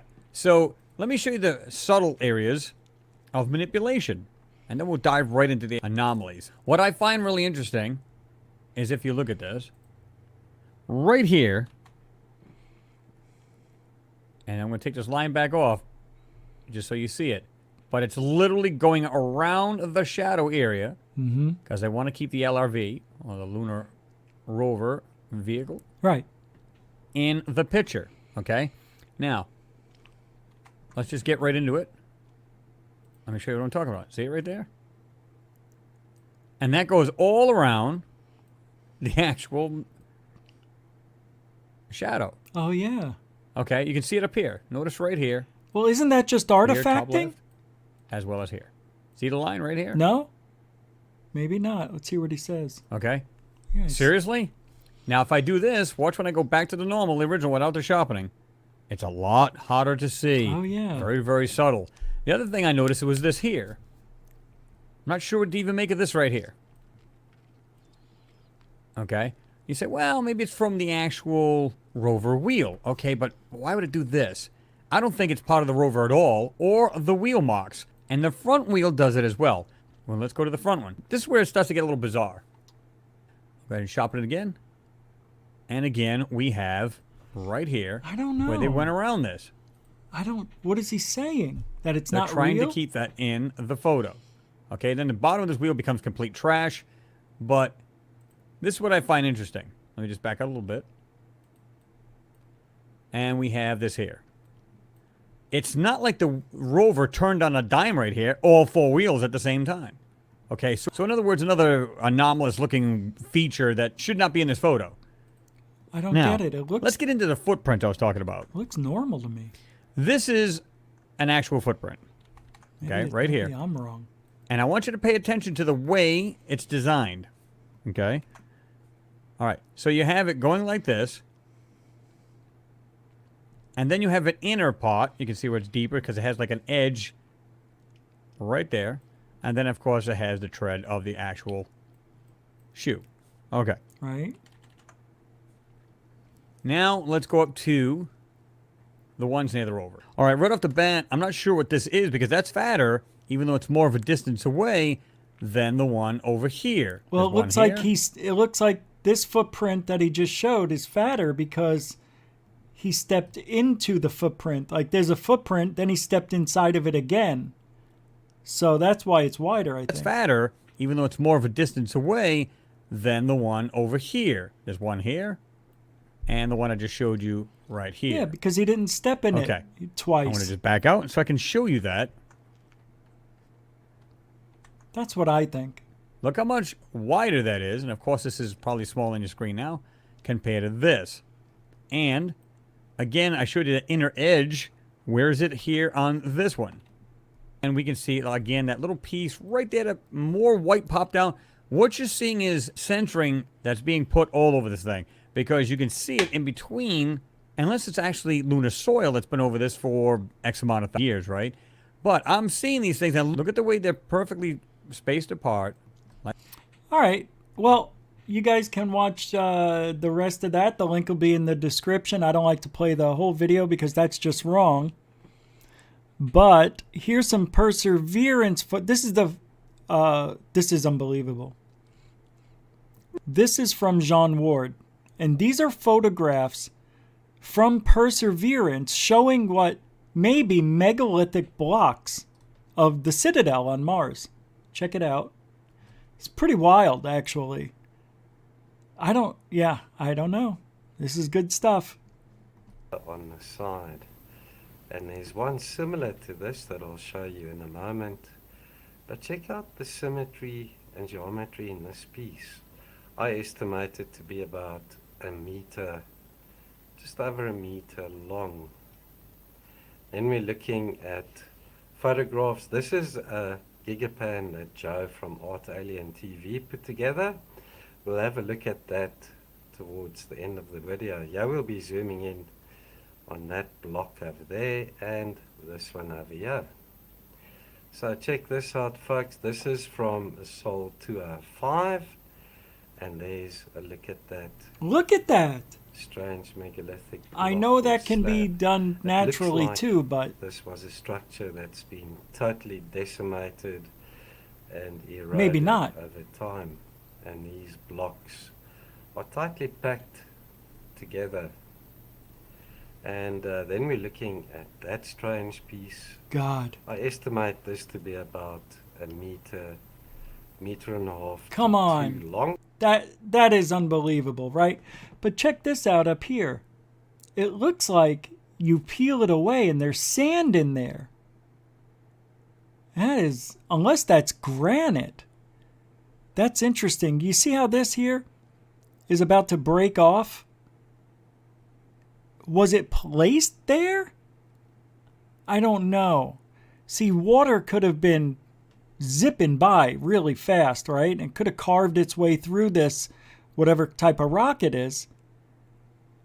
But you could see some wear and tear up here. It looks like it's about to crack itself open.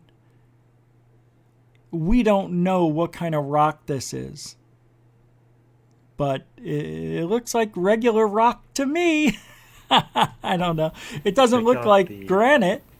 Does it? Piece over here, guys. Almost it does, yeah. You've got straight edges and right angles going on. Yeah, look at the straight edges right there. That's weird. This piece was doesn't mean it can't be natural, but it's been getting beat up for 3 billion years. Apparently, NASA says 3 billion years ago, water was gone on Mars. How do they know? How do they know? They don't. All right, Jean, what else you got?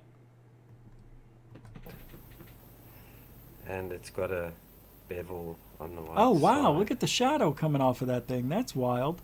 And it's very similar to the blocks and slabs that I've been showing you recently, photographed by the Mars Reconnaissance Orbiter from orbit. Wow. These blocks are slightly bigger, but the similarity. I hope someday we have an answer. The straight edges, right angles, very smooth, flat surfaces to those. And then we're zooming in on that strange block at the back there. It's also about a meter, 2 meters wide. Check out the odd pieces over here. We'll check those out as well. Yeah. Look at the way this thing's been carved or machined. It's almost like what we do to precious stones or diamonds here on Earth. And then we're looking at these items. Those are cool. Got another one of these 6. I want to see the one back here. I want to see this. Go here, please. Yeah. About a meter and a half to 2 meters wide. 1, 2, 3, 4, 5 strange. Oh, look at that. Look at this. 1, 2, 3, 4, 5, 6. What is that? Hectagon? It's an alien water saw. Absolutely, Denbub. ABS-olutely. Absolutely it is. It's pretty wild stuff over there. So I will leave the link in the description on this one as well. I don't like to show them all, but the whole video, I mean, because that's their work. So if you want to watch the rest of it, the links will be in the description. And I'm going to go to one more here from Mars Anomalies and Beyond. I got to go to the 6-minute mark.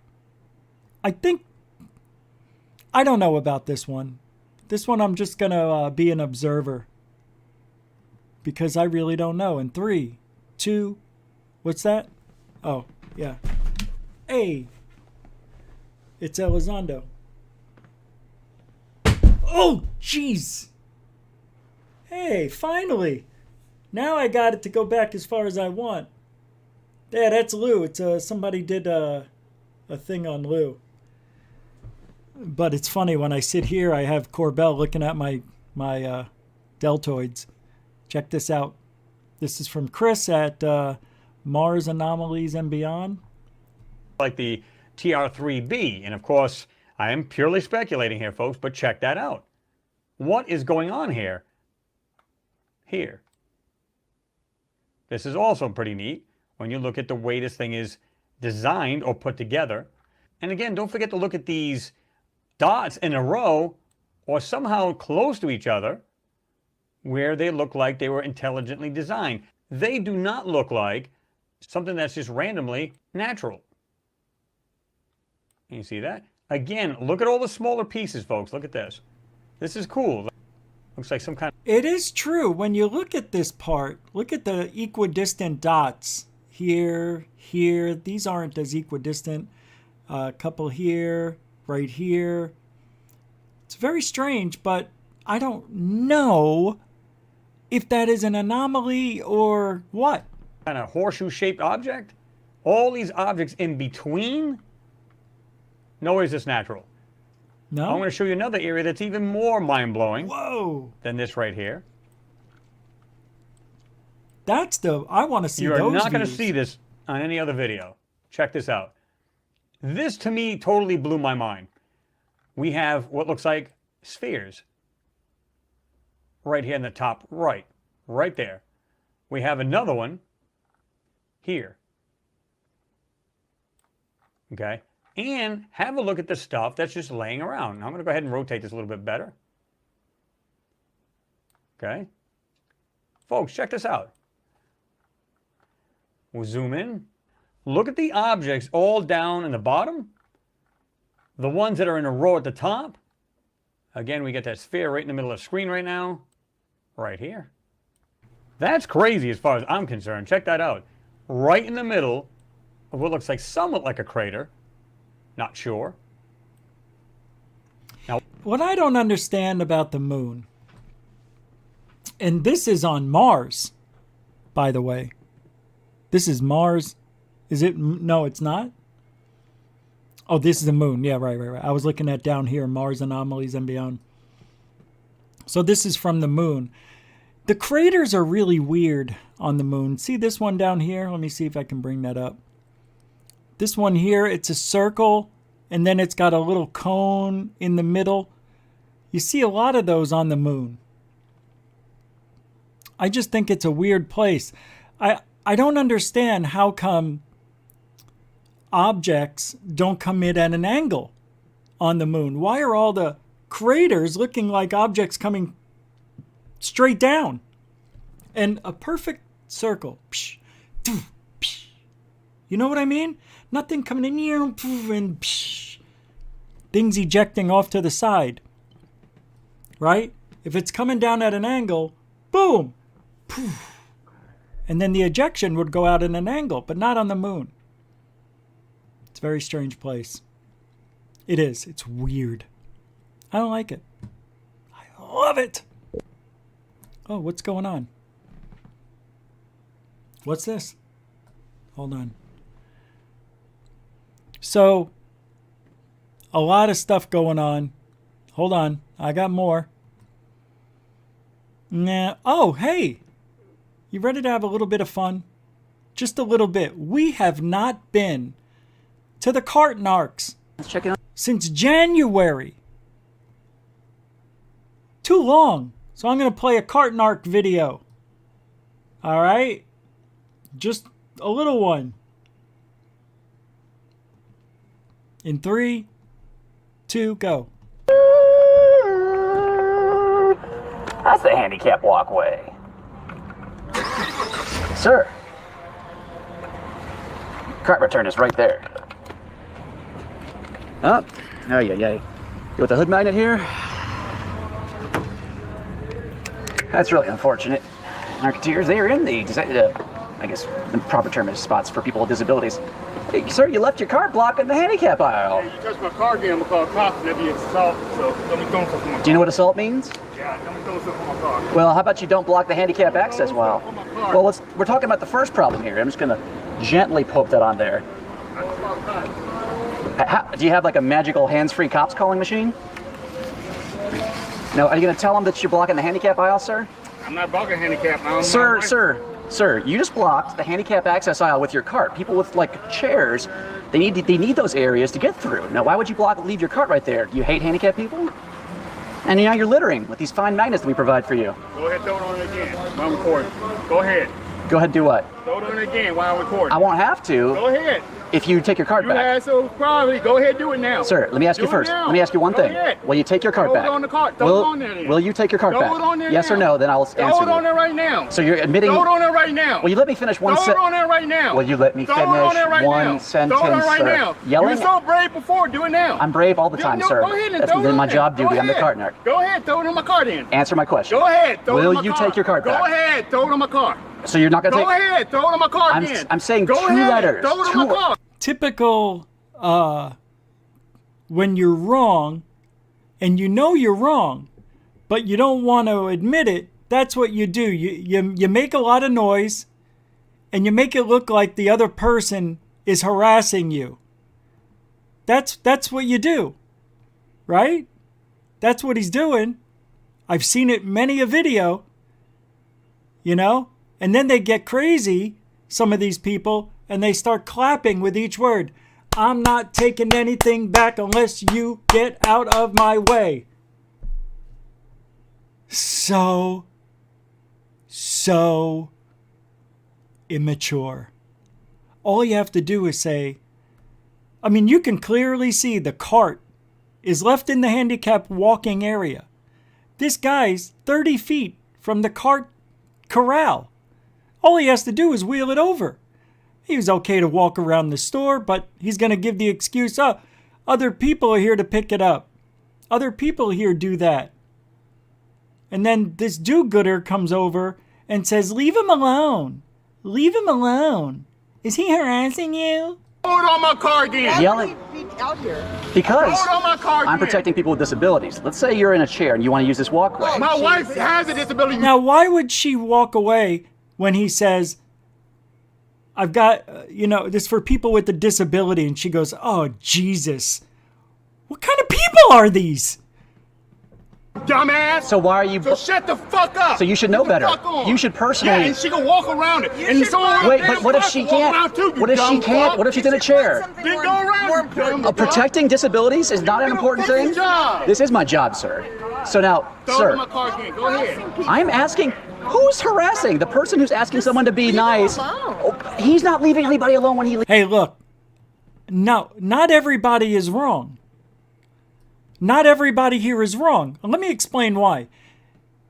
If I didn't put my card away, see, when I first got my car, the next day I went shopping, and a dust devil pushed one of these carts that was out in the middle of nowhere into my car and gave it its first dent. And that's what we're trying to avoid. Carts being pushed into other people's cars, which, when people report it to their insurance companies, jacks up the prices of insurance. Why can't people, if they take them, they don't take them from the parking lot. Some very rarely do, but it's very bad to leave the carts, especially in a handicapped walking area. And this guy says, oh, they can just walk around. What a fucking prick. That's not the society I want. That's not the society I want to live in. Excuse me for being anal, but I think people with disabilities have the right to stay clear out of other cars' harm by going in the designated areas where they can't get hit. But without that cart there, they can walk in that area. With it there, they have to go around. What if somebody's pulling in and doesn't see them and crashes into them while they're crossing up along this part here? No. Not everybody's wrong. Leaves the card. So It's people good with to have an disabilities opinion. can't get through. Yes, they can. Someone else will help them. Oh, what if they're by themselves? What is with you, damn You're here. You can do it. I'm not all the time. Now, sir. Dumbass, I just want them to throw something on my car again. Sir, Go ahead, throw something I on my kindly car again. placed a Throw warning. it on my car again. All right, if you want it. Go ahead. All right, here it goes. Call cops on you. It says, I don't return my It don't matter. You don't have to touch my vehicle. You touching my vehicle? What's wrong with that's that? Hey, that's just someone hitting my car or anything else. No, it's the not. same thing. What's the Yes, it damage? is. What's the damage? Go ahead. Okay, I will. Go ahead. You asked for it. Ta-da. All right, now, sir, what's the damage? I like the dueling smartphones. So what's the damage, sir? If we go to court, the judge would say, what's Don't worry about it. Anyway, I don't think there's anything wrong with what the cart narcs is doing. I don't care if people feel like that he's invading their privacy or invading their lives just because they didn't put the card away, it is bad. And in a society where we're all supposed to care for one another, I want to live in a place where we care about other people's property. We care about people that need walkways because they're disabled. I care about people doing the right thing. And in ufology, we got a lot of people doing the wrong thing. This is what's wrong with society. People not taking responsibility for their own actions.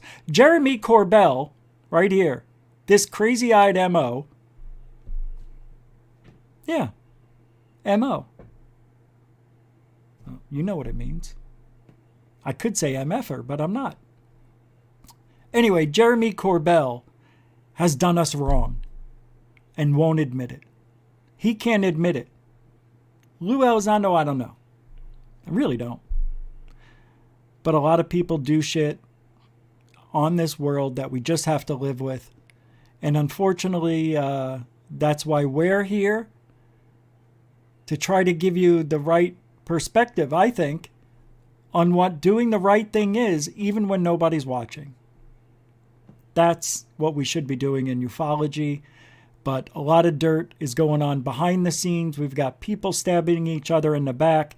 Believe me, next year there's a story I'm going to tell you, and I'll tell you why next year when it happens.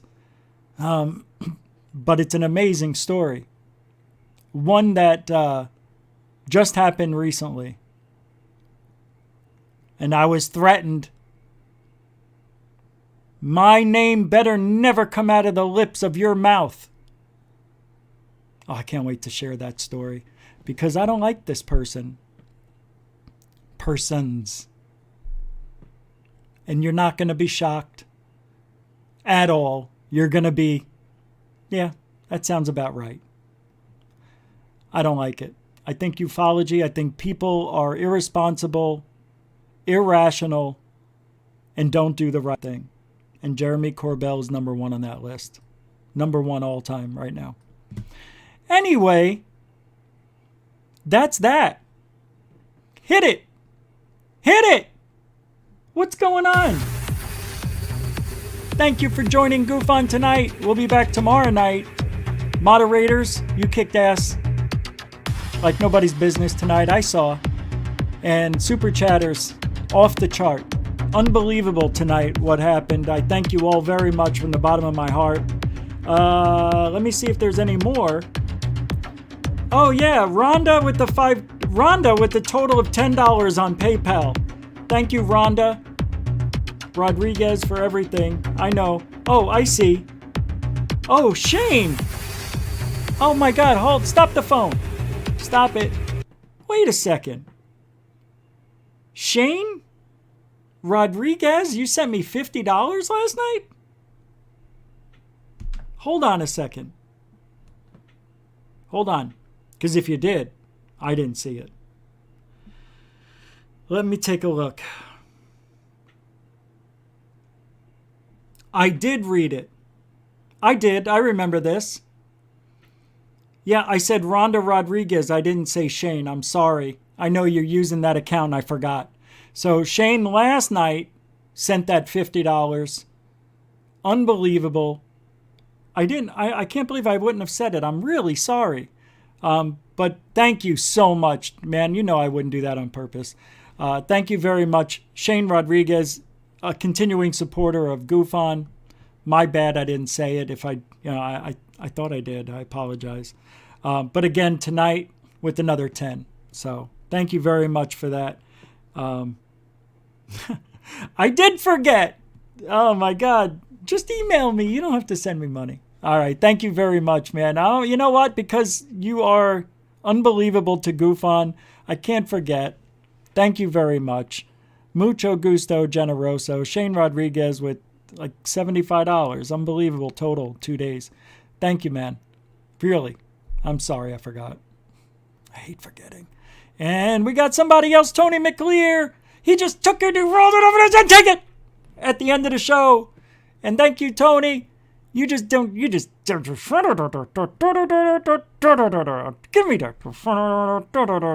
5-pounder. Come on. You know, one more. Come on. Show me. Come on. There it is. Take it there. Thank you. All right. Thank you, everybody. I appreciate it. Again, mucho gusto, generoso. Tony McClear, everybody. God bless. Alien bless you. Hey, you know what?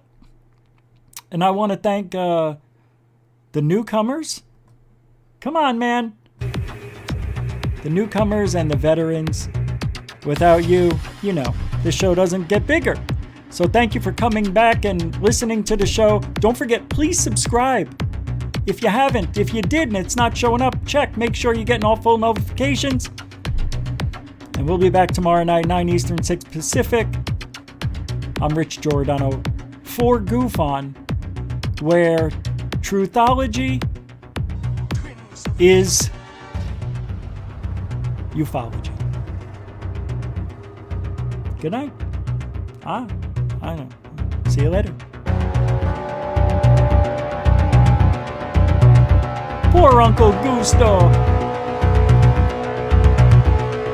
I don't know what you're complaining about. All you have to do is go to sleep. I'm not asking you to come with me. I would dare. I know you wouldn't. You're scared of your own shadow and terrified of dear Uncle Gusto. Yes, I am. Well, I'm not. I don't care if he does finally go. The cult will protect me. Frida, I beg you. Think about what you're doing. Everyone says he's a wicked man. What about it? Who wants to be good? And World in Chaos sent me $5 too. Thank you very much, World in Chaos.